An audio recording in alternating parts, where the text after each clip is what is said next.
আমি ফারহানা শিশিফলা।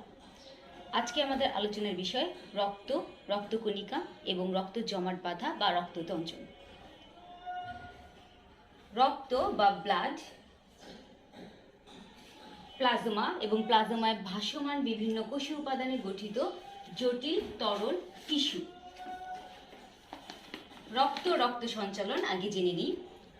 মানব দেহের অভ্যন্তরে একটি বিশেষ তন্ত্র খাদ্যসার, শ্বসন গ্যাস, রেচন বর্জ্য পরিবহন, দেহের তাপমাত্রা নিয়ন্ত্রণ, বিপাক ক্রিয়া নিয়ন্ত্রণ, বিভিন্ন অঙ্গ ও তন্ত্রের মধ্যে সমন্বয় সাধন ও রোগ জীবাণু প্রতিরোধ কাজে সক্রিয়ভাবে নিয়োজিত তাকে রক্ত সংবহন তন্ত্র বলা হয়ে থাকে। রক্তবাহিকা সমৃদ্ধ এবং হৃৎপিণ্ড দ্বারা নিয়ন্ত্রিত যে তন্ত্রের মাধ্যমে রক্ত দেহের বিভিন্ন অংশে সঞ্চালিত হয় তাকে রক্ত সংবহন তন্ত্র বলা হয়ে থাকে। এবার আসি রক্ত। ব্লাড বা রক্ত প্লাজমা এবং প্লাজমায় ভাসমান বিভিন্ন কোষীয় উপাদানে গঠিত জটিল তরল টিস্যু। রক্তের বর্ণ লাল হয়ে থাকে, স্বাদে লবণাক্ত, অস্বচ্ছ এবং ক্ষারীয়। রক্তবাহিকার মাধ্যমে রক্ত মানবদেহের সর্বত্র সঞ্চালিত হয়। বিভিন্ন বাহিকা থাকে, সেই বাহিকার মাধ্যমে রক্তটা সর্বদা সব দিকে সঞ্চালিত হয় দেহের প্রতিটা স্থানে। এর পিএইচ মাত্রা 7.36 থেকে 7.45। সজীব রক্তের তাপমাত্রা 36 ডিগ্রি থেকে 38 ডিগ্রি সেলসিয়াস। অজৈব লবণের উপস্থিতির জন্য রক্ত লবণাক্ত হয়ে থাকে। বিভিন্ন ধরনের অজৈব এবং জৈব পদার্থ এখানে পাওয়া যায়। রক্তের আপেক্ষিক গুরুত্ব পানির চেয়ে বেশি, প্রায় 1.065। একজন পূর্ণবয়স্ক সুস্থ মানুষের দেহে গড়ে প্রায় 5 থেকে 6 লিটার রক্ত থাকে, যা মানুষের শরীরের মোট ওজনের প্রায় 8% বা 8%। বিভিন্ন প্রাণীগোষ্ঠীতে রক্তের গঠন ও রাসায়নিক সংযোজিতে যথেষ্ট তারতম্য দেখা যায়। নির্দিষ্ট শ্বাসরঞ্জকের উপস্থিতিতে রক্ত নির্দিষ্ট বর্ণ লাভ করে থাকে, যেমন হিমোগ্লোবিন নামক লৌহ ঘটিত শ্বাসরঞ্জকের কারণে রক্তের বর্ণ লাল হয়ে থাকে। শ্বাসরঞ্জক রক্তরসে ভাসমান অবস্থায় বা কণিকায় মধ্যে আবদ্ধ থাকে। যেহেতু রক্ত কণিকা সমৃদ্ধ এবং এই রক্ত কণিকার মধ্যে হিমোগ্লোবিনটা থাকে, হিমোগ্লোবিন থাকার ফলে রক্তের বর্ণটা লাল থাকে। এই হিমোগ্লোবিনটা রক্ত রসেও থাকতে পারে বা রক্ত কণিকার মধ্যেও উপস্থিত থাকে। হিমোগ্লোবিনধারী কণিকাকে লোহিত রক্তকণিকা বলে। তেলাপোকার শ্বাসরঞ্জক থাকে না, এদের রক্তে কোনো লোহিত কণিকা থাকে না। কেঁচোর রক্ত লাল হলেও এদের লোহিত কণিকা নেই, হিমোগ্লোবিন রক্তরসে ছড়ানো থাকে। মেরুদণ্ডী প্রাণীতে লোহিত কণিকার মধ্যেই হিমোগ্লোবিন থাকে। অর্থাৎ রক্তকণিকা যেটা আছে, লোহিত রক্তকণিকা, সেটার মধ্যে হিমোগ্লোবিন থাকে। এই হিমোগ্লোবিন থাকার ফলে রক্তের বর্ণটা লাল হয়ে থাকে। যাদের লোহিত রক্তকণিকা থাকে না তাদের রক্তরসে হিমোগ্লোবিন থাকলে রক্তটা লাল বর্ণের দেখা যায়।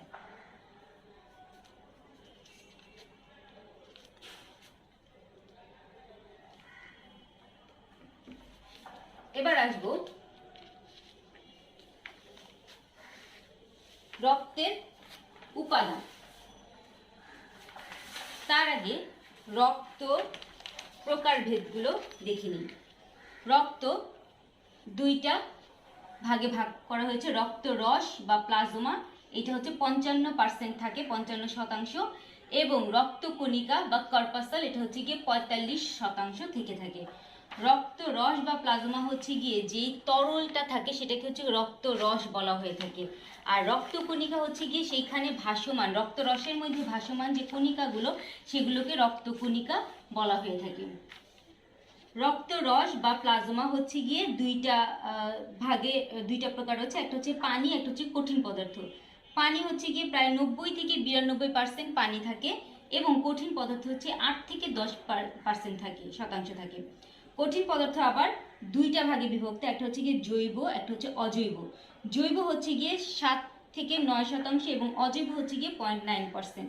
জৈব পদার্থের মধ্যে বিভিন্ন ধরনের খাদ্যসার, রেচন পদার্থ, হরমোন, এনজাইম এগুলো থাকে। অজৈব পদার্থের মধ্যে সোডিয়াম, পটাশিয়াম, ফসফরাস, ক্যালসিয়াম ইত্যাদি থাকে।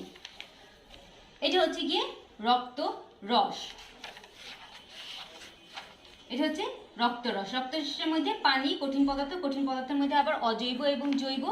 আর এই অজৈবর মধ্যে এই খাদ্যসার, রেচন পদার্থ, হরমোন, এবং জৈবর মধ্যে এটা আছে, এবং অজৈবর মধ্যে হচ্ছে সোডিয়াম, পটাশিয়াম, ফসফরাস আছে। এবার আসি রক্তকণিকা। রক্তকণিকা তিনটা ভাগে বিভক্ত। একটা হচ্ছে কি লোহিত রক্তকণিকা, যেখানে হিমোগ্লোবিন থাকে, কিছুক্ষণ আগেই বললাম। তারপর হচ্ছে শ্বেত রক্তকণিকা এবং অনুচক্রিকা। শ্বেত রক্তকণিকাকে আবার দুইটা ভাগে বিভক্ত করা হয়েছে, গ্রানুলোসাইট এবং অ্যাগ্রানুলোসাইট। গ্রানুলোসাইট হচ্ছে কি যাদের সাইটোপ্লাজম দানাযুক্ত, সেটা হচ্ছে গ্রানুলোসাইট। অ্যাগ্রানুলোসাইট হচ্ছে যাদের সাইটোপ্লাজম দানাযুক্ত না। অ্যাগ্রানুলোসাইটকে আবার দুইটা ভাগে ভাগ করা হয়েছে, মোনোসাইট এবং লিম্ফোসাইট।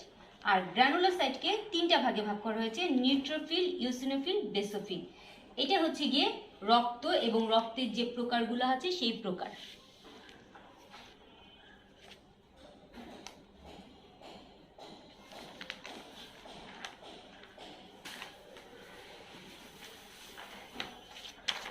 লোহিত রক্তকণিকা, লোহিত রক্তকণিকা, শ্বেত রক্তকণিকা এবং অনুচক্রিকা। শ্বেত রক্তকণিকার মধ্যে গ্রানুলোসাইট, অ্যাগ্রানুলোসাইট। এটা হচ্ছে গিয়ে অ্যাগ্রানুলোসাইট, সাইটোপ্লাজমে কোনো দানা নাই, এইটার মধ্যে সাইটোপ্লাজমে দানাযুক্ত, এটা হচ্ছে গিয়ে গ্রানুলোসাইট। গ্রানুলোসাইট তিনটা প্রকার, যে নিউট্রোফিল, ইওসিনোফিল এবং বেসোফিল। আর অ্যাগ্রানুলোসাইট যেটা দানাযুক্ত নয়, সেটা হচ্ছে দুইটা ভাগে বিভক্ত, যে মোনোসাইট এবং লিম্ফোসাইট। লোহিত রক্তকণিকা যেখানে হিমোগ্লোবিন থাকে, এবং এটা হচ্ছে কি অনুচক্রিকা। এবার আসি রক্তের উপাদান। রক্তের উপাদান টেস্ট টিউবে, টেস্ট টিউব আমরা চিনি, যে লম্বা যে টেস্ট টিউব, সেখানে রক্ত যদি নেওয়া হয়, সেই রক্ত সেন্ট্রিফিউগাল যন্ত্রে মিনিটে 3000 বার করে 30 বার ঘোরালে রক্ত 2 স্তরে বিভক্ত হয়ে যায়। উপরে যে হালকা হলুদ বর্ণের প্রায় 55% যে অংশ থাকে, তাকে হচ্ছে রক্তরস। যেহেতু রক্ত দুইটা ভাগে ভাগ করা ছিল, আমরা কিছুক্ষণ আগেই পড়েছি, রক্তরস বা প্লাজমা, এবং নিচের যে গাঢ় অংশ বাকি থাকে 45% যেটা, সেই অংশকে বলা হয় রক্তকণিকা। প্রকৃতপক্ষে রক্তকণিকাগুলো রক্তরসে ভাসমান অবস্থায় থাকে। রক্তরস যেটাতে, সেটাতে ভাসমান অবস্থায় রক্তকণিকাগুলো থাকে। রক্ত, রক্তরস এবং রক্তকণিকা নিয়ে গঠিত। রক্তকণিকা তিন ধরনের, লোহিত রক্তকণিকা, শ্বেত রক্তকণিকা এবং অনুচক্রিকা। রক্তরস, প্রথমে আসবো রক্তরস। রক্তরস কাকে বলে? রক্তরস হচ্ছে কি হালকা হলুদ বর্ণের স্বচ্ছ মৃদু ক্ষারীয় এক ধরনের তরল পদার্থ রক্তরসটা। অর্থাৎ এই যে রক্তরসটা, এই রক্তরস এখন পড়ছি, হালকা হলুদ বর্ণের স্বচ্ছ মৃদু ক্ষারীয় এক ধরনের তরল পদার্থ। এই তরল অংশকে রক্তরস বা প্লাজমা বলে। এতে পানির পরিমাণ হচ্ছে গিয়ে 90 থেকে 92%, এবং দ্রবীভূত কঠিন পদার্থের পরিমাণ হচ্ছে 8 থেকে 10%। পানির পরিমাণ হচ্ছে 90 থেকে 92 এবং কঠিন পদার্থ হচ্ছে 8 থেকে 10%। দ্রবীভূত কঠিন পদার্থের পরিমাণ হচ্ছে 8 থেকে 10। রক্তরসের কঠিন পদার্থ বিভিন্ন জৈব এবং অজৈব উপাদান নিয়ে গঠিত। জৈব এবং অজৈব উপাদান নিয়ে গঠিত। জৈব উপাদান হচ্ছে 7 থেকে 8 বা 7 থেকে 9, এবং অজৈব উপাদান হচ্ছে 0.9%। এগুলোর মধ্যে রয়েছে যেমন খাদ্যসার, গ্লুকোজ, অ্যামাইনো অ্যাসিড, লবণ, স্নেহ পদার্থ, ভিটামিন দেখা যায়। গ্যাসীয় পদার্থের মধ্যে রয়েছে অক্সিজেন, কার্বন ডাইঅক্সাইড, নাইট্রোজেন প্রভৃতি। রেচন পদার্থের মধ্যে রয়েছে ইউরিয়া, ইউরিক অ্যাসিড, ক্রিয়েটিনিন। তারপর বিভিন্ন ধরনের যে আয়ন রয়েছে, সেই আয়নের মধ্যে sodium, potassium, calcium, magnesium, chlorine ইত্যাদি পাওয়া যায়। রক্ত আমিষ, ফাইব্রিনোজেন, প্রোথ্রম্বিন, অ্যালবুমিন, গ্লোবিউলিন। এই ফাইব্রিনোজেন হচ্ছে রক্ততঞ্চন বা রক্ত জমাট বাঁধার ক্ষেত্রে ভূমিকা পালন করে থাকে। প্রতিরক্ষামূলক দ্রব্যাদি যেমন হচ্ছে অ্যান্টিটক্সিন, অ্যাগ্লুটিনিন প্রভৃতি থাকে। অন্তঃক্ষরা গ্রন্থি নিঃসৃত বিভিন্ন ধরনের হরমোন দেখা যায়। কোলেস্টেরল, লেসিথিন, বিলিরুবিন, বিলিভার্ডিন ইত্যাদি নানা ধরনের যৌগ এখানে দেখা যায়। এই হচ্ছে কি আমাদের রক্ত রস।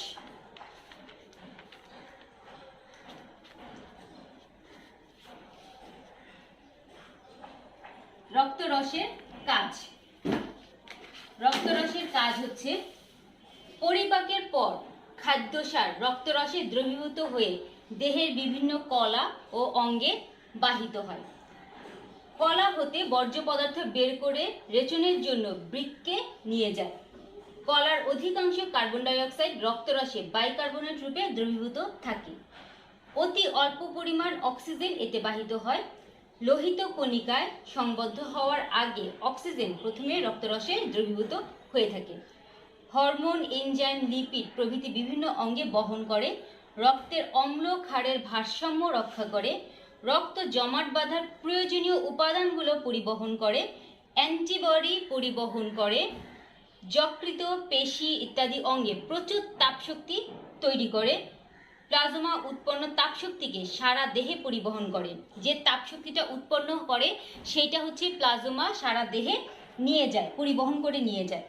এতে একদিকে সংশ্লিষ্ট অঙ্গগুলো অতিরিক্ত তাপশক্তির ক্ষতি থেকে রক্ষা পায়, অর্থাৎ যকৃত আর পেশি যখন তাপটা উৎপন্ন করে তখন সেখানে যে তাপটা থাকে, অতিরিক্ত যে তাপমাত্রা, সেইটা যেমন পরিবাহিত হয়ে যায়, তেমনি যে বিভিন্ন অঙ্গে যে নিয়ে যাচ্ছে সেই অঙ্গ হচ্ছে কি তাপশক্তিটা নিয়ে সমভাবে উষ্ণ থাকতে সহায়তা করে। অর্থাৎ তাপশক্তির যে ক্ষতি থেকে রক্ষা পায় এই সংশ্লিষ্ট অঙ্গগুলো, অন্যদিকে সারা দেহ সমভাবে উষ্ণ থাকতে সহায়তা করে। তাহলে রক্তরস হচ্ছে গিয়ে আমাদের 55% রক্তরস দেহের মধ্যে উপস্থিত আছে, এবং এই রক্তরসটা হচ্ছে গিয়ে বিভিন্ন ধরনের রক্ত কণিকা এখানে হচ্ছে গিয়ে রক্তরসের মধ্যে থাকে। এরপরে আসবো রক্ত কণিকা।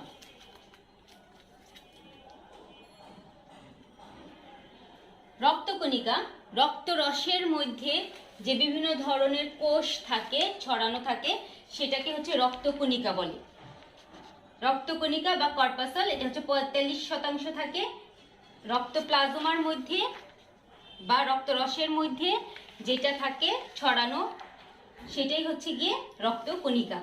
রক্তকণিকা 3 ধরনের, এটা হচ্ছে গিয়ে লোহিত রক্তকণিকা, শ্বেত রক্তকণিকা এবং অনুচক্রিকা। লোহিত রক্তকণিকা রেড ব্লাড কর্পাসেল বা আরবিসি বলা হয়ে থাকে। গ্রিক শব্দ এরিথ্রস লোহিত এবং কাইটস কোষ থেকে এরিথ্রোসাইটিক সাইটটি এসেছে।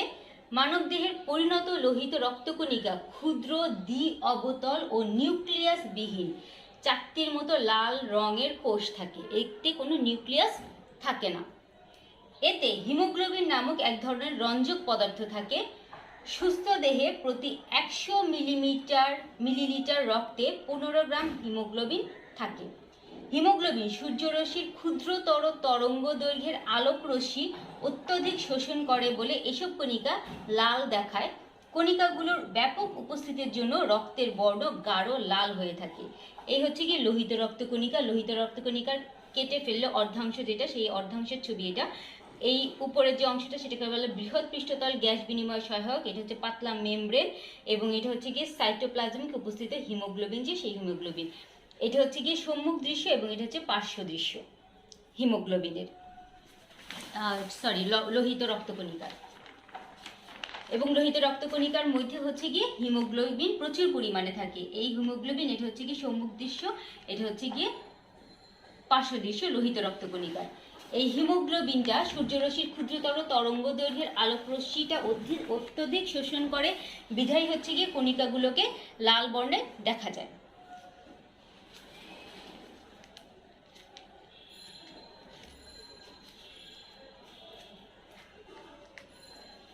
লোহিত রক্তকণিকার মধ্যে মানুষের পরিণত লোহিত রক্তকণিকা হচ্ছে কি গোল, দ্বি অবতল ও নিউক্লিয়াস বিহীন 4টির মতো। এর কিনারা হচ্ছে মসৃণ এবং মধ্যাংশের চেয়ে পুরু হয়ে থাকে।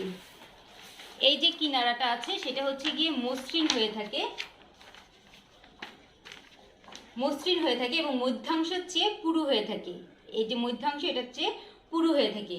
পরিণত কণিকা নমনীয় স্থিতিস্থাপক। প্লাজমা মেমব্রেনের নমনীয়তার কারণে ক্ষুদ্র রক্তনালীর মাধ্যমে সহজেই এরা চলাচল করতে পারে। এই যে মেমব্রেনটা, এটা হচ্ছে পাতলা ধরনের, এর ফলে হচ্ছে গিয়ে খুবই সহজেই হচ্ছে গিয়ে রক্তনালীগুলো এটাতে মাধ্যমে সহজেই এরা চলাচল করতে পারে। পানি, oxygen, carbon dioxide, glucose, urea এবং অন্যান্য কিছু বস্তু এই পর্দার মাধ্যমে প্রবাহিত হতে পারে। এটা স্থিতিস্থাপক পাতলা বিধায় সব কিছুই হচ্ছে গিয়ে এটার মাধ্যমে পরিবাহিত হতে পারে খুব সহজেই। তবে হিমোগ্লোবিন এবং অন্যান্য বৃহৎ প্রোটিন পারে না। যেগুলো বড় প্রোটিন আছে সেগুলো হচ্ছে গিয়ে এই পর্দাটা ভেদ করতে পারে না। পরিণত কণিকায় নিউক্লিয়াস, মাইটোকন্ড্রিয়ার মতো অঙ্গাণু অনুপস্থিত থাকে। এই কণিকাগুলোর মধ্যে নিউক্লিয়াস বিহীন, যেহেতু আগেই বলেছিলাম আমরা এটা এখানে নিউক্লিয়াস বিহীন, দ্বি অবতল এবং নিউক্লিয়াস বিহীন, এখানে নিউক্লিয়াস থাকে না এবং মাইটোকন্ড্রিয়া থাকে না মতো অঙ্গাণু অনুপস্থিত থাকে।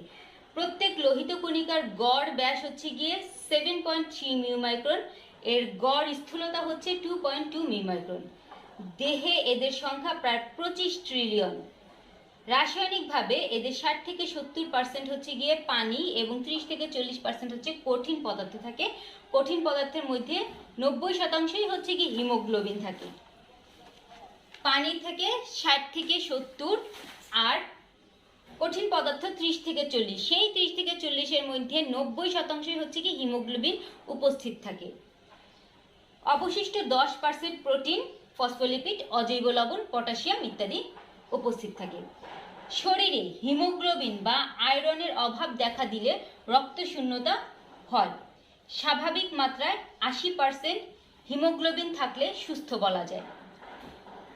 হিমোগ্লোবিন সবসময় দেখা যায় হিমোগ্লোবিন কমে গিয়েছে সেরকম একটা পরিস্থিতি অনেকের মধ্যে হয়, অনেক মানুষের মধ্যে। সেটা হচ্ছে গিয়ে যদি 80% যদি থাকে তাহলে একটা সুস্থ মানুষ বলা হয়ে থাকে। যদি 80% নিচে চলে আসে তবেই সেটা হিমোগ্লোবিন কমে গিয়েছে, সেটার শরীরটা সেটাকে জানান দেয়। বিভিন্ন বয়সের মানবদেহে প্রতি ঘন মিলিমিটার রক্তে রক্তকণিকার সংখ্যা হচ্ছে গিয়ে বিভিন্ন ধরনের থাকে। সেই সংখ্যা ভ্রূণ অবস্থায় যখন থাকে তখন 80 থেকে 90 লক্ষ থাকে। যখন ছোট বাচ্চা থাকে তখন হচ্ছে গিয়ে 60 থেকে 70 লক্ষ থাকে। পূর্ণবয়স্ক পুরুষে হচ্ছে 50 লক্ষ থাকে এবং পূর্ণবয়সী স্ত্রী দেহে হচ্ছে যে 45 লক্ষ থেকে থাকে প্রতি ঘন মিলিলিটার রক্তে। রক্তকণিকার সংখ্যাটার হিসাব এটা। বিভিন্ন শারীরিক অবস্থায় এই সংখ্যার তারতম্য ঘটে। অসুস্থ থাকলে এটা বেড়ে যায় বা কোনো সমস্যা থাকলে এটা কমে যায়, এরকম তারতম্য দেখা যায়, লক্ষ্য করা যায়। উৎপত্তি স্থল রক্তকণিকার, উৎপত্তি স্থল রোহিত রক্তকণিকার ভ্রূণীয় জীবনে যকৃত, প্লীহা ও থাইমাস থেকে সৃষ্টি হয়ে থাকে উৎপত্তি। জন্মের পর 20 বছর বয়স পর্যন্ত দেহের প্রায় সব লম্বা অস্থিমজ্জায় হিমোসাইটোব্লাস্ট নামক কোষ থেকে এবং জীবনের বাকি সময় হিউমেরাস, ফিমার, স্টার্নাম, কশেরুকা, পরশুকা প্রভৃতি অস্থির শেষ প্রান্ত থেকে উৎপন্ন হয়। মানুষের লোহিত রক্তকণিকার গড় আয়ু হচ্ছে কি 120 দিন অর্থাৎ 4 মাস। রক্তে লোহিত রক্তকণিকা থাকে হচ্ছে গিয়ে 120 দিন বা 4 মাস। এবং কোথা থেকে উৎপন্ন হয়? যকৃত, প্লীহা, থাইমাস ইত্যাদি স্থান থেকে উৎপন্ন হয়ে থাকে। দেহের প্রায় সব স্থানে, সব যে লম্বা যে অস্থিগুলো আছে সেই অস্থিমজ্জায় যে হিমোসাইটোব্লাস্ট আছে সেই হিমোসাইটোব্লাস্ট নামক কোষ থেকে এটা উৎপন্ন হয়ে থাকে। জীবনের বাকি অংশের সময় হিউমেরাস, ফিমার, স্টার্নাম, কশেরুকা, পরশুকা ইত্যাদির স্থানে যে শেষ প্রান্ত যে থাকে সেই শেষ প্রান্তের স্থান থেকে উৎপন্ন হয়ে থাকে। এবার আসি লোহিত রক্তকণিকার কাজ। লোহিত রক্তকণিকার কি কাজ করে দেহে? লোহিত রক্তকণিকার হিমোগ্লোবিন ফুসফুস থেকে দেহকোষে অধিকাংশ অক্সিজেন এবং সামান্য পরিমাণ কার্বন ডাইঅক্সাইড পরিবহন করে, অর্থাৎ অক্সিজেন এবং কার্বন ডাইঅক্সাইড পরিবহনে আদান প্রদানে সহায়তা করে থাকে। দেহকোষে উৎপন্ন কার্বন ডাইঅক্সাইড শ্বসন অঙ্গে বহন করে আনে, রক্তের সান্দ্রতা রক্ষা করে। এগুলোর হিমোগ্লোবিন অন্যান্য অন্তঃকোষীয় বস্তু বাফার রূপে রক্ত অম্লক্ষারের সাম্য রক্ষা করে, অর্থাৎ ভারসাম্য রক্ষা করে। অম্লক্ষারের যে ভারসাম্যটা আছে সেটা হচ্ছে লোহিত কণিকার রক্ষা করে থাকে। প্লাজমা ঝিল্লিতে অ্যান্টিজেন প্রোটিন সংযুক্ত থাকে যা মানুষের রক্ত গ্রুপিংয়ের জন্য দায়ী। তাহলে ঝিল্লিতে যে অ্যান্টিজেন প্রোটিন সংযুক্ত থাকে সেটা হচ্ছে কি গ্রুপ। আমরা রক্তের গ্রুপ জানি, এ group, B group, A B group, তারপর ও নেগেটিভ, ও পজিটিভ, এরকম রক্তের গ্রুপ জানি। সেই রক্তের গ্রুপিংয়ের জন্য এটা দায়ী আর কি। এটার মাধ্যমে রক্তের গ্রুপিংটা বের করা যায়। এসব কণিকা রক্তে বিলিরুবিন ও বিলিভার্ডিন উৎপন্ন করে। ধ্বংস শেষে পিত্তরঞ্জক উৎপন্ন করে। হিমোগ্লোবিন যে হিমোগ্লোবিনটা আছে, সেই হিমোগ্লোবিনটা হচ্ছে হচ্ছে ব্লাড এবং ল্যাটিন শব্দ লিটল গ্লোব থেকে এসেছে। সাইটোপ্লাজমে হিমোগ্লোবিন নামক অক্সিজেন বাহক গ্লোবুলার প্রোটিন থাকার কারণে এরিথ্রোসাইটকে রঙিন দেখায়।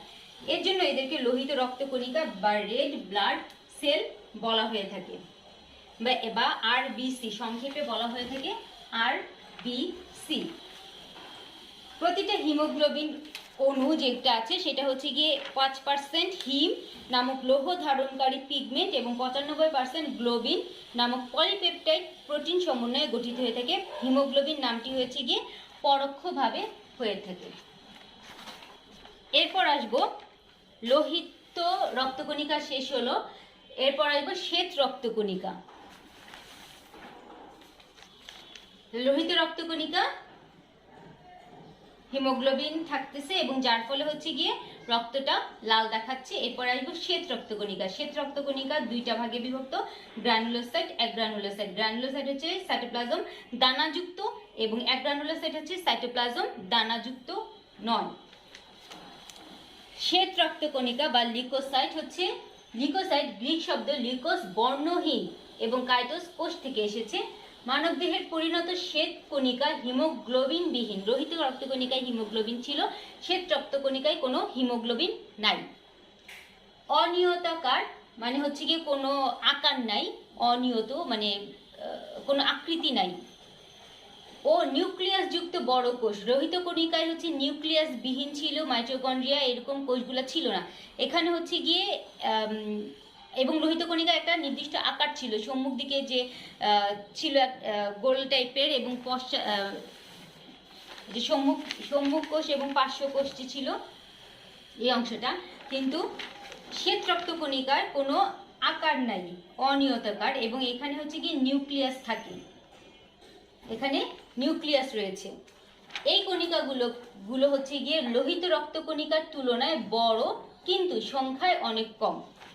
লোহিত রক্তকণিকা অনেক থাকে সংখ্যায়, লোহিত রক্তকণিকা হচ্ছে গিয়ে এটার তুলনায় এই শ্বেত রক্তকণিকাটা হচ্ছে গিয়ে বড় এবং কিন্তু সংখ্যায় কম থাকতেছে লোহিত রক্তকণিকার তুলনায়।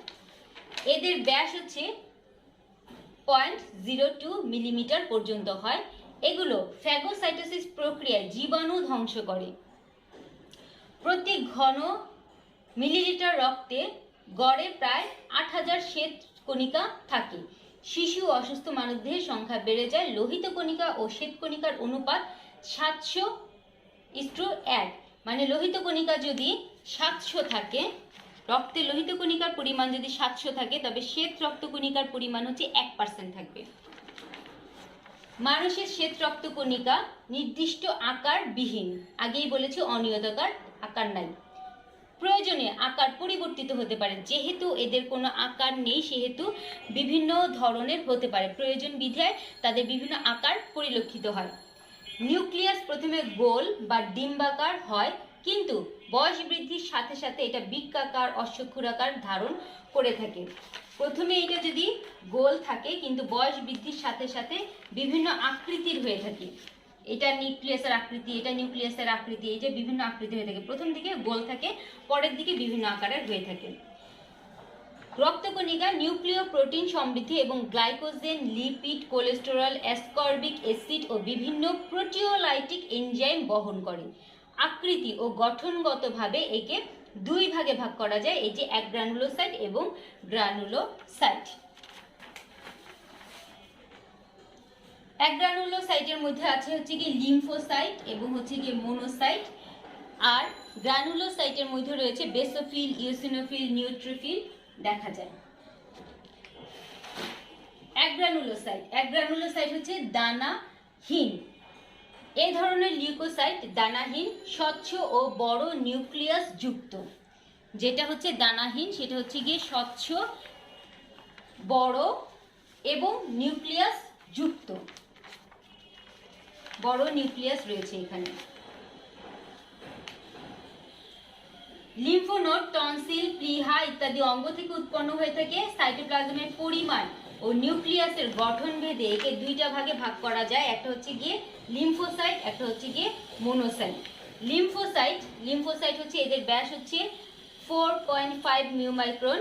লিম্ফোসাইট নিউক্লিয়াস বড়, গোলাকার, তাই সাইটোপ্লাজমের পরিমাণটা কম, এটা সাইটোপ্লাজমের পরিমাণটা কম থাকে। লসিকা গ্রন্থি, প্লীহা, থাইমাস, ক্ষুদ্রান্তের লসিকা কলা থেকে এদের উৎপত্তি হয়ে থাকে। উৎপত্তি স্থল লসিকা গ্রন্থি, প্লীহা, থাইমাস, ক্ষুদ্রান্ত। ছোট ছোট কোশ্চেন এখান থেকে চলে আসে যে লিম্ফোসাইটের উৎপত্তি কোথা থেকে। লিম্ফোসাইটের উৎপত্তি লসিকা গ্রন্থি, প্লীহা, থাইমাস, ক্ষুদ্রান্ত বা নৈবর্তিকের যে কোশ্চেনগুলো আসে সেই কোশ্চেনগুলো এখান থেকে 4টা কোশ্চেন থাকে, সেই 4টা কোশ্চেন থেকে আসে যে অ্যাগ্রানুলোসাইটের যে লিম্ফোসাইটের উৎপত্তি কোথায়, হয়তো বা এই 4টার মধ্যে থেকে একটা এখান থেকে থাকবে, বাকিগুলো অন্যখান থেকে থাকবে, এইভাবে করেও কোশ্চেনগুলো চলে আসে। এগুলো সমসত্ব ও ক্ষারসত্ব সাইটোপ্লাজমের পাতলা স্তরে আবৃত বড় নিউক্লিয়াসযুক্ত ছোট কণিকা। লিম্ফোসাইট সংবহনতন্ত্র ত্যাগ করতে এবং পুনরায় প্রবেশ করতে সক্ষম হয়ে থাকে। অন্যান্য লিউকোসাইটের মতো এরা ফ্যাগোসাইট নয়। শ্বেত রক্তকণিকা আমরা আগেই পড়েছি, এটা ফ্যাগোসাইট যুক্ত, যেটা জীবাণু ধ্বংস করে ফেলে। ফ্যাগোসাইটোসিস প্রক্রিয়ায় জীবাণু ধ্বংস করে। এই লিউকোসাইটটা হচ্ছে কি অন্যান্য লিউকোসাইটের মতো এরা ফ্যাগোসাইট না। এইটা কোনটা? লিম্ফোসাইট। দুই ধরনের লিম্ফোসাইট দেখা যায়, বি লিম্ফোসাইট বা বি সেল এবং টি লিম্ফোসাইট বা টি সেল। এরপর আসবো লিম্ফোসাইটের কাজ। লিম্ফোসাইটের কাজ হচ্ছে গিয়ে বি সেল অ্যান্টিবডি তৈরি করে এবং ব্যাকটেরিয়া ও অন্যান্য ভাইরাসকে দেহে প্রবেশের পূর্বে আক্রমণ করে। অর্থাৎ লিম্ফোসাইটটা কতটুকু গুরুত্বপূর্ণ, যদি কোনো জীবাণু আক্রমণ করতে করে, ব্যাকটেরিয়া বা ভাইরাস জনিত যে জীবাণুগুলো আছে বা অন্যান্য জীবাণু যে আক্রমণ করে, সেই আক্রমণটাকে তারা প্রতিরোধ করে ফেলে। দেহে প্রবেশের পূর্বে এরা হচ্ছে গিয়ে দেহে প্রবেশ করতে পারে না, তার আগেই হচ্ছে গিয়ে এরা বিনষ্ট করে ফেলে। বি সেল অ্যান্টিবডি, যে অ্যান্টিবডিটা তৈরি করে। টি সেল কিছু অণুজীব ধ্বংস করে, তবে এরা প্রধানত সংক্রমিত দেহকোষকে আক্রমণ করে। অণুজীবটা যদি ঢুকে যায় কোনো স্থানে, তাহলে টি সেল এসে এই জীবাণুগুলোকে ধ্বংস করে ফেলে। আর বি সেল যে অ্যান্টিবডিটা তৈরি করে, সেটা হচ্ছে দেহে যে ব্যাকটেরিয়া বা ভাইরাস আসে সেটাকে ওখানেই নিষ্ক্রিয় করে দেয়, ঢুকতে দেয় না। এরপর আসবো মনোসাইট। মনোসাইট হচ্ছে গিয়ে এদের ব্যাস হচ্ছে গিয়ে 16 থেকে 18 মিউমাইক্রন। লিম্ফোসাইট ছিল এবং এটা হচ্ছে মনোসাইট। নিউক্লিয়াস বৃক্কের মতো বা অশ্বক্ষুরাকৃতির।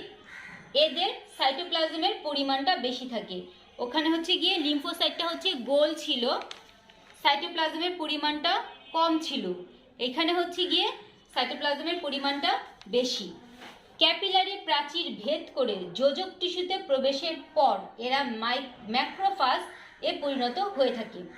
এরা চলমান ফ্যাগোসাইট, ওইটা ছিল ফ্যাগোসাইটের মতো না, অন্যান্য যে শ্বেতকণিকা আছে লিম্ফোসাইটটা সেই শ্বেতকণিকার মতো ফ্যাগোসাইট যুক্ত না, কিন্তু এটা হচ্ছে গিয়ে এরা চলমান ফ্যাগোসাইট।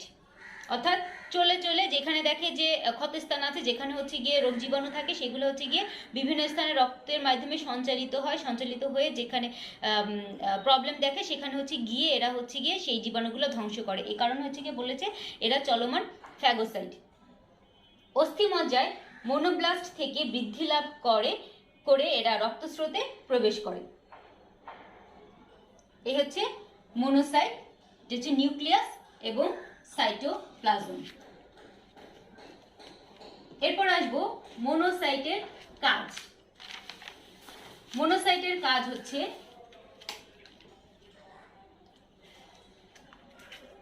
ফ্যাগোসাইটোসিস পদ্ধতিতে এরা রোগ জীবাণু ধ্বংস করে দেহে রোগ প্রতিরোধ করে থাকে।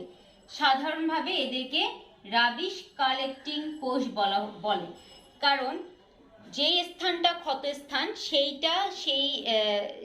ক্ষতস্থানটাকে তারা হচ্ছে যায় রোগ জীবাণু ধ্বংস করে ফ্যাগোসাইটোসিস প্রক্রিয়ায় ধ্বংস করে ফেলে, এবং রাবিশ কালেক্টিং হচ্ছে সেখানে গিয়ে তারপর হচ্ছে গিয়ে কালেক্ট করে তারপর সেটাকে ধ্বংস করে, যেন রাবিশ কালেক্টিং কোষ বলে।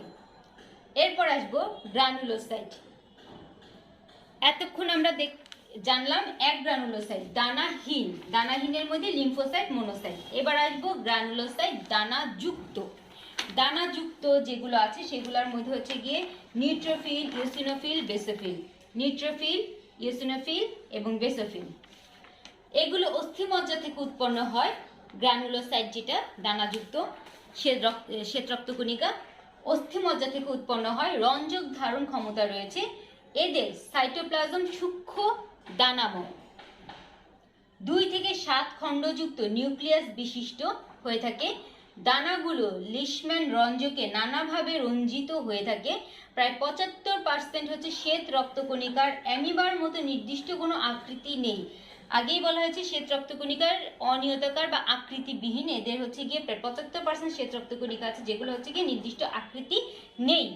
অস্থিমজ্জা লক্ষ লক্ষ পরিণত গ্রানুলোসাইট ধারণ করে, যা প্রয়োজনে রক্তস্রোতে অবমুক্ত হতে পারে। অধিকাংশ গ্রানুলোসাইটের জীবনকাল 5 থেকে 10 দিন এবং রক্তস্রোতে প্রবেশের পর মাত্র কয়েক ঘন্টা বেঁচে থাকে। লোহিত রক্তকণিকা 120 দিন বা 4 মাস থাকতো, আর এটা রক্তস্রোতে জীবনকাল হচ্ছে গিয়ে অধিকাংশ গ্রানুলোসাইট তাদের জীবনকাল হচ্ছে 5 থেকে 10 দিন এবং রক্তস্রোতে প্রবেশের পর, রক্তের মধ্যে প্রবেশের পর এটা মাত্র কয়েক ঘন্টা বেঁচে থাকে। নিউক্লিয়াসের গঠনের ভিত্তিতে গ্রানুলোসাইটগুলোকে 3টা ভাগে ভাগ করা হয়েছে। একটা হচ্ছে নিউট্রোফিল, ইওসিনোফিল এবং বেসোফিল। প্রথমে পড়ব নিউট্রোফিল। নিউট্রোফিল হচ্ছে গিয়ে এর সাইটোপ্লাজম বর্ণ নিরপেক্ষ দানাযুক্ত, অর্থাৎ বর্ণ নাই। এদের ব্যাস হচ্ছে 10 থেকে 12 মিউমাইক্রন। এদের নিউক্লিয়াসে 2 থেকে 7টি খণ্ডক থাকে। এদের সংখ্যা লিউকোসাইটের 66%। যতটা লিউকোসাইট শ্বেত রক্তকণিকা আছে তাদের মধ্যে 66 হচ্ছে গিয়ে নিউট্রোফিল দেখা যায়। সঞ্চালনরত রক্তের 60 থেকে 70% হচ্ছে গিয়ে নিউট্রোফিল, অর্থাৎ রক্তে যে সঞ্চালিত হচ্ছে যে শ্বেত রক্তকণিকা নড়ে নড়ে যাচ্ছে সেটা হচ্ছে গিয়ে মানে বাহিত হয়ে যাচ্ছে, সেটা হচ্ছে কি 60 থেকে 70%ই হচ্ছে গিয়ে এই নিউট্রোফিলটা। একজন ব্যক্তি গড়ে হচ্ছে দিনে 100 বিলিয়ন নিউট্রোফিল তৈরি করে। রক্তস্রোতের অধিকাংশ নিউট্রোফিল প্রকৃতপক্ষে প্রবাহমান থাকে না, বরং রক্তনালীর প্রাচীরে দৃঢ়ভাবে লেগে থাকে, সংক্রমণ বা আঘাতপ্রাপ্ত স্থানে গমনের জন্য প্রস্তুত হয়ে থাকে। এদের জীবনকাল হচ্ছে 2 থেকে 4 দিন। অর্থাৎ এই যে গাত্রটা আছে রক্তবাহিকার, যে গাত্র রক্তবাহিকার মাধ্যমে রক্ত সঞ্চালিত হয়, তাহলে এটা হচ্ছে রক্তের মধ্যে ধাবিত হয় না। রক্তের যে প্লাজমাটা আছে সেই প্লাজমার মধ্যে এটা বাহিত হয়ে যায় না, ও হচ্ছে কি রক্তের বাহিকার গায়ে লেগে থাকে। লেগে থাকার ফলে যেমন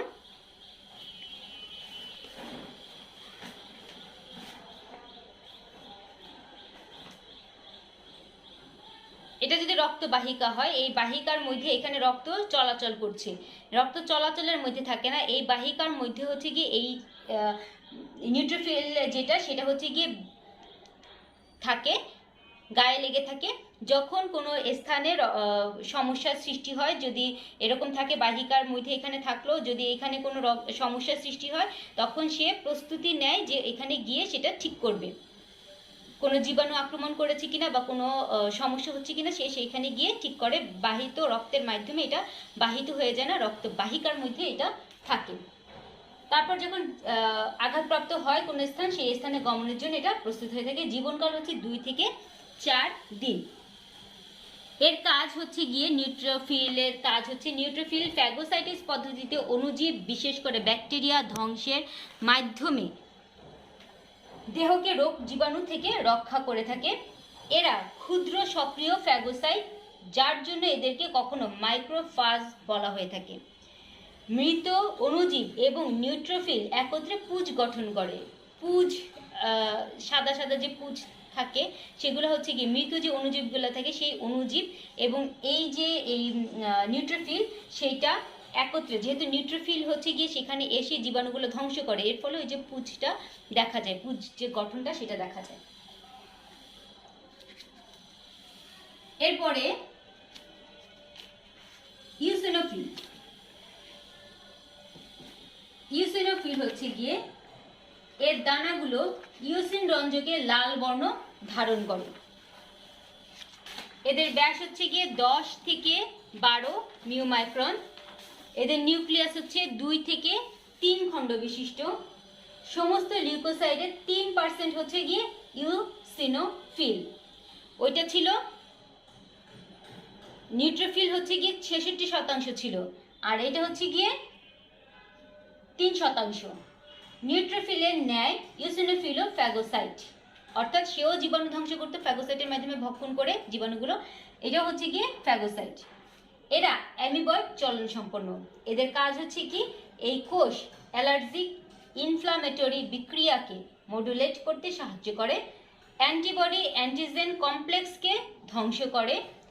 ইওসিনোফিল প্রোটিন প্লাজমিনোজেন ধারণ করে যা জমাট রক্তকে দ্রবীভূত করতে সাহায্য করে। কোনো স্থানে যদি জমাট বেঁধে যায় রক্ত, তাহলে সেই এই ইওসিনোফিল সেটাকে দ্রবীভূত মানে রক্তকে আবার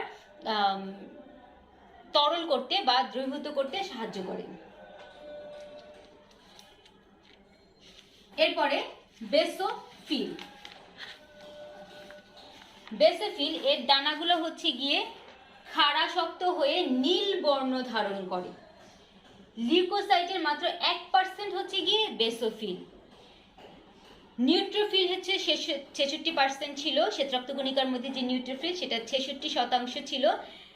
এরপরে হচ্ছে গিয়ে ইওসিনোফিল, সেটা হচ্ছে গিয়ে 3% ছিল, এবং এটা হচ্ছে বেসোফিল যেটা হচ্ছে গিয়ে লিউকোসাইটের মাত্র শ্বেতরক্তকণিকার মাত্র 1% দেখা যায়। এর ব্যাস হচ্ছে 12 থেকে 15 মিউমাইক্রন। নিউক্লিয়াস বৃক্ক সদৃশ্য, বৃক্কর মতো নিউক্লিয়াস। নিউক্লিয়াস সাইটোপ্লাজম দানাযুক্ত, এর জন্য এটা হচ্ছে গ্রানুলোসাইট। এর কাজ কি? এর কাজ হচ্ছে এই কোষ নিঃসৃত হিস্টামিন এবং হেপারিন যথাক্রমে দেহের রোগ প্রতিরোধ ক্ষমতা বৃদ্ধিতে সহায়তা করে এবং রক্ত প্রবাহের মাধ্যমে রক্ত জমাট বাঁধতে বাধা প্রদান করে। শ্বেতরক্তকণিকার কাজ। শ্বেতরক্তকণিকার কাজ হচ্ছে মনোসাইট ও নিউট্রোফিল ফ্যাগোসাইটোসিস পদ্ধতিতে জীবাণু ভক্ষণ করে ধ্বংস করে। মনোসাইট এবং নিউট্রোফিল, মনোসাইট নিউট্রোফিল এরা ফ্যাগোসাইটোসিস পদ্ধতিতে জীবাণু ভক্ষণ করে ধ্বংস করে। লিম্ফোসাইটগুলো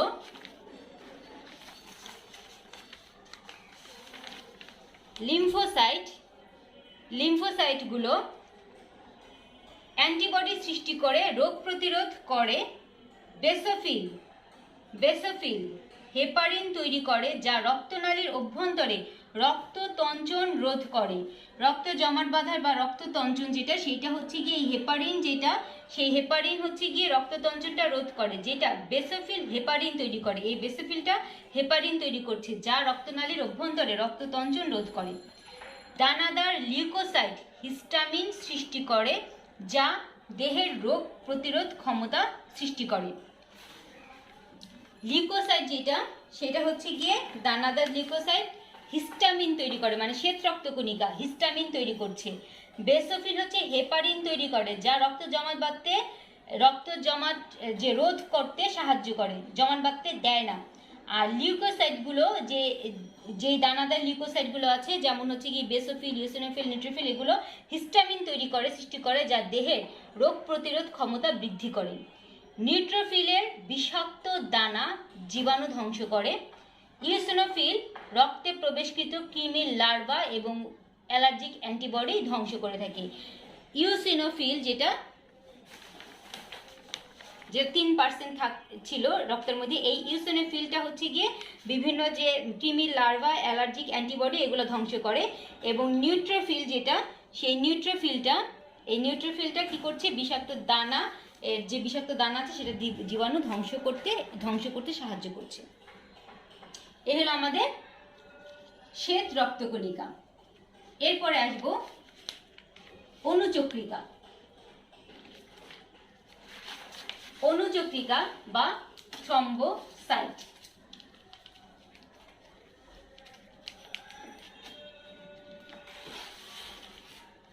অনুচক্রিকা বা থ্রম্বোসাইট এটা হচ্ছে গিয়ে ক্ষুদ্রতম রক্তকণিকা।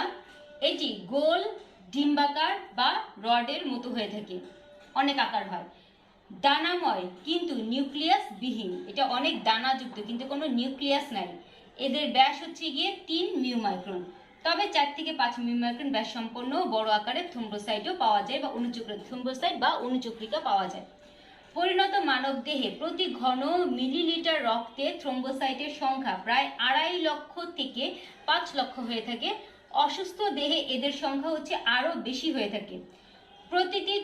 প্রতিটি থ্রম্বোসাইট দানাময় সাইটোপ্লাজম, গহ্বর, পিনোসাইটিক গহ্বর, অন্যান্য কোষ, অঙ্গাণু বিশিষ্ট এবং একক ঝিল্লিতে আবৃত। অর্থাৎ প্রত্যেকটা থ্রম্বোসাইটের মধ্যে দানাময় সাইটোপ্লাজম থাকে, গহ্বর থাকে, পিনোসাইটিক গহ্বর থাকে, অন্যান্য কোষ অঙ্গাণুও থাকে এবং এরা একক ঝিল্লি বিশিষ্ট, ঝিল্লিতে আবৃত। থ্রম্বোসাইটে প্রোটিন ও প্রচুর পরিমাণ সেফালিন নামক ফসফোলিপিড থাকে। এর গড় আয়ু হচ্ছে 5 থেকে 10 দিন। শ্বেত রক্তকণিকা এবং অনুচক্রিকার গড় আয়ু হচ্ছে 5 থেকে 10 দিন। আয়ু শেষ হলে থ্রম্বোসাইট প্লীহা অন্যান্য রেটিকুলো এন্ডোথেলিয়াল কোষে বিনষ্ট হয়। এদের কোনো নিউক্লিয়াস থাকে না, তাই এরা ডিএনএ বিহীন, এরা ডিএনএ নাই। এর কাজ কি? ক্ষতস্থানে রক্ততঞ্চন ঘটায় এবং হিমোস্ট্যাটিক প্লাগ গঠন করে রক্তক্ষরণ বন্ধ করে দেয়। রক্তনালীর ক্ষতিগ্রস্ত এন্ডোথেলিয়াল আবরণ পুনর্গঠন করে। সেরাটোনিন নামক রাসায়নিক পদার্থ উৎপন্ন করে, যা রক্তনালীর সংকোচন ঘটিয়ে রক্তপাত হ্রাস করে। অর্থাৎ সেরাটোনিন একটা রাসায়নিক পদার্থ, যেটা হচ্ছে গিয়ে ও উৎপন্ন করছে, অনুচক্রিকা উৎপন্ন করার ফলে যে রক্তনালীর যে সংকোচন ঘটিয়ে রক্তপাতটা হ্রাস করে। রক্তপাত যখন হয় তখন হচ্ছে গিয়ে এ বেশ কার্যকরী ভূমিকা পালন করে থাকে। কিভাবে? সেরাটোনিন নামক রাসায়নিক পদার্থটা উৎপন্ন করে, যেটা হচ্ছে গিয়ে রক্ত চলে যেতে বাধা দেয়।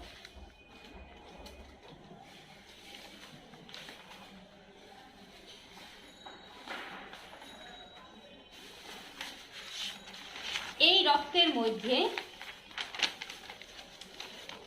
যে রক্তরস, রক্তপ্লাজমা, রক্তকণিকা বা কর্পাসাল এবং রক্তরস কাকে বলে, রক্তকণিকা বা কর্পাসালের যে জিনিসগুলো আছে, প্রকারভেদগুলো আছে এবং লোহিত, শ্বেত রক্তকণিকা, অনুচক্রিকা, গ্রানুলোসাইট কি কাজ করছে, অ্যাগ্রানুলোসাইট কোনটি, মনোসাইট কি করে, লিম্ফোসাইট কি করে, নিউট্রোফিল, ইওসিনোফিল, বেসোফিল, এরা কতটুক রক্তের মধ্যে থাকছে এবং কি কি কাজ করছে সেগুলো এতক্ষণ আমরা জেনে নিলাম। এরপর আসি রক্তের কাজ, ব্লাড বা রক্ত, তার কাজ। Functions of blood. অক্সিজেন পরিবহনে ভূমিকা পালন করে রক্ত। লোহিত রক্তকণিকার হিমোগ্লোবিন ও প্লাজমার মাধ্যমে রক্ত ফুসফুস থেকে কলায় অক্সিজেন বহন করে। কার্বন ডাই অক্সাইড পরিবহন করে। অন্তঃশ্বসনের ফলে সৃষ্ট কলাকোষ থেকে কার্বন ডাই অক্সাইড ফুসফুসে বহন করে নিয়ে যায়। খাদ্যসার পরিবহন। পরিপাকৃত খাদ্যসার অন্ত্র থেকে কলাকোষে পরিবহন করে। হরমোন পরিবহনে অন্তঃক্ষরা গ্রন্থি থেকে ক্ষরিত হরমোন দেহের প্রয়োজনীয় কোষে পরিবহন করে নিয়ে যায়। সঞ্চিত খাদ্য পরিবহন। দেহের বিভিন্ন সঞ্চয় ভাণ্ডার থেকে খাদ্যসার কলাকোষে বহন করে। দৈহিক উষ্ণতা নিয়ন্ত্রণ। অধিকতর সক্রিয় কলায় উৎপন্ন তাপ দেহের সর্বত্র রক্তের সাহায্যে বন্টনের ফলে শরীরের নির্দিষ্ট তাপমাত্রা নিয়ন্ত্রিত হয়ে থাকে। জীবাণু প্রতিরোধ। শ্বেত কণিকাগুলো ফ্যাগোসাইটোসিস প্রক্রিয়ায় দেহে প্রবিষ্ট জীবাণু গ্রাস করে ধ্বংস করে থাকে। ক্ষত নিরাময়। ফাইব্রোব্লাস্ট উৎপন্ন করে কলার ক্ষত নিরাময় করে থাকে। রক্তপাত প্রতিরোধ। তঞ্চন ধর্মের সহায়তায় রক্ত দেহের ক্ষতস্থান থেকে অস্বাভাবিক রক্তপাত বন্ধ করে দেয়। এই যে অস্বাভাবিক রক্তপাত যেটা, এই যে সেরাটোনিন নামক, যেটা হচ্ছে গিয়ে অনুচক্রিকা, সেরাটোনিন নামক যে রাসায়নিকটা পদার্থটা উৎপন্ন করে, যেটা হচ্ছে গিয়ে এই রক্তপাতটা হ্রাস করে দেয়, এই ক্ষতস্থান অস্বাভাবিক যে রক্তপাত সেটা বন্ধ করে দেয়। এই হলো আমাদের রক্তকণিকা, রক্তপ্লাজমা, রক্তের কাজ। এরপরে আসবো রক্ততঞ্চন। রক্ততঞ্চন হচ্ছে যে প্রক্রিয়ায় ক্ষতস্থান থেকে নির্গত হওয়া রক্তের প্লাজমা থেকে ফাইব্রিনোজেন আলাদা হয়ে ক্ষতস্থানে ফাইব্রিন জালক নির্মাণের মাধ্যমে রক্তপাত বন্ধ করে ফলে রক্তের অবশিষ্টাংশ থেকে পিণ্ডে পরিণত হয়। সেই প্রক্রিয়াকেই নাম হচ্ছে রক্ততঞ্চন বা রক্ত জমাট বাঁধা।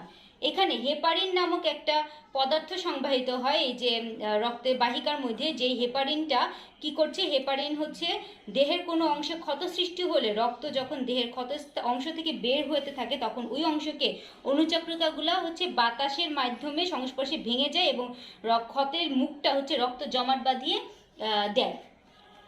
এরকম হচ্ছে এই ধরনের রক্ত যে বাহিকাগুলো আছে সেগুলো হচ্ছে কি এরকম জমাটটা বাঁধিয়ে দেয় এবং মাঝখানে এই যে রক্তগুলো এরকম জমাট বেঁধে থাকে। হেপারিন যে অংশটা আছে সেই হেপারিনটা পদার্থ সংবাহিত হয়, আর এই সংবহনের ফলে যেখান থেকে ক্ষতস্থান থেকে যে অংশটা বের হচ্ছে, রক্তটা বের হয়ে যাচ্ছে, সেই অংশটাকে ওই অংশ হলো অনুচক্রিকাগুলোকে বাতাসের সংস্পর্শে এটা ভেঙে যায় এবং ক্ষতের মুখটা হচ্ছে গিয়ে রক্তটা জমাট বাঁধিয়ে রক্তপাতটা বন্ধ করতে সাহায্য করে থাকে।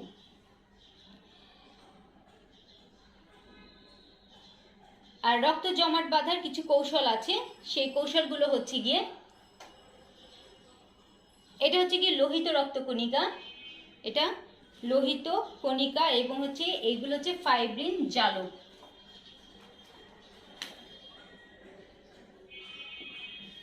লোহিত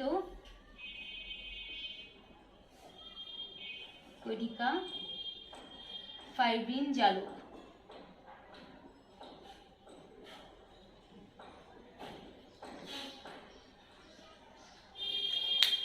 কিভাবে রক্তটা বাঁধে, রক্ততঞ্চনটা কিভাবে হচ্ছে, বাধা সৃষ্টি হচ্ছে, দেহের কোনো অংশে ক্ষত সৃষ্টি হলে সেখান থেকে নির্গত রক্তের অনুচক্রিকাগুলো বাতাসের সংস্পর্শে এসে ভেঙে যায় এবং থ্রোম্বোপ্লাস্টিন নামক প্লাজমা প্রোটিন উৎপন্ন করে। এখানে অনুচক্রিকা যেটা ছিল সেই অনুচক্রিকাগুলো হচ্ছে গিয়ে থ্রোম্বোপ্লাস্টিন নামক অংশটা সৃষ্টি করছে, সংস্পর্শে আসে, বাতাসের সংস্পর্শে এই অনুচক্রিকাগুলো আসার ফলে হচ্ছে থ্রোম্বোপ্লাস্টিন নামক প্লাজমা প্রোটিন উৎপন্ন করে। এই থ্রোম্বোপ্লাস্টিন রক্তের হেপারিনকে অকিজেয় করে দেয় এবং রক্তরসে অবস্থিত ক্যালসিয়াম আয়নের উপস্থিতিতে প্রোথ্রম্বিন নামক গ্লাইকোপ্রোটিনের সাথে ক্রিয়া করে সক্রিয় থ্রোম্বিন এনজাইম উৎপন্ন করে। থ্রোম্বিন রক্তে অবস্থিত ফাইব্রিনোজেন নামক প্লাজমা প্রোটিনের সাথে মিলিত হয়ে ফাইব্রিন নামক অদ্রবণীয় প্রোটিন সূত্রের সৃষ্টি করে থাকে। ফাইব্রিনোজেন যে সূত্রগুলো আছে সেগুলো হচ্ছে গিয়ে থ্রোম্বিন সৃষ্টি করে থাকে। এইভাবে সৃষ্ট সূত্রগুলো পরস্পর মিলিত হয়ে জালকের মতো আকার ধারণ করে। এই যে জালকের মতো আকার ধারণ করছে, এই ফাইব্রিনের জালক, এই যে ফাইব্রিন জালক, সেই ফাইব্রিনের জালকে লোহিত রক্তকণিকাগুলো আটকে যায়, ফলে রক্ত প্রবাহটা বন্ধ হয়ে যায়। এই যে রক্তের যে প্রবাহটা সেটা বন্ধ হয়ে যায়। লোহিত রক্তকণিকাগুলো এই ফাইব্রিন জালকে আটকা পড়ে যায় এবং এই কণিকাগুলো ফলে রক্ত প্রবাহটা বন্ধ হয়ে যায় এবং রক্ত জমাট বেঁধে যায়। মানুষের রক্ত জমাট বাঁধার স্বাভাবিক সময় হচ্ছে 4 থেকে 5 মিনিট সময় লাগে। এই অনুচক্রিকাগুলো যখন বাতাসের সংস্পর্শে চলে আসে, সেই বাতাসের সংস্পর্শে আসার ফলে হচ্ছে কি এই কার্যক্রমগুলো শুরু হয়ে থাকে। জমাট বাঁধা রক্ত থেকে যে হালকা হলুদ বর্ণের তরল জলীয় অংশ বেরিয়ে আসে তাকে হচ্ছে গিয়ে রক্তের সিরাম বলা হয়ে থাকে। সিরাম বস্তুতপক্ষে রক্তরস, তবে এতে ফাইব্রিনোজেন থাকে না। যে রক্তটা বের হয়ে আসে হলুদ বর্ণের সেটা হচ্ছে গিয়ে সিরাম বলে। যেই সিরামটা হচ্ছে গিয়ে রক্তরস, তবে এটাতে কোনো ফাইব্রিনোজেন থাকে না। এই হচ্ছে আমাদের রক্ততঞ্চন বা রক্ত জমাট বাঁধার প্রক্রিয়া।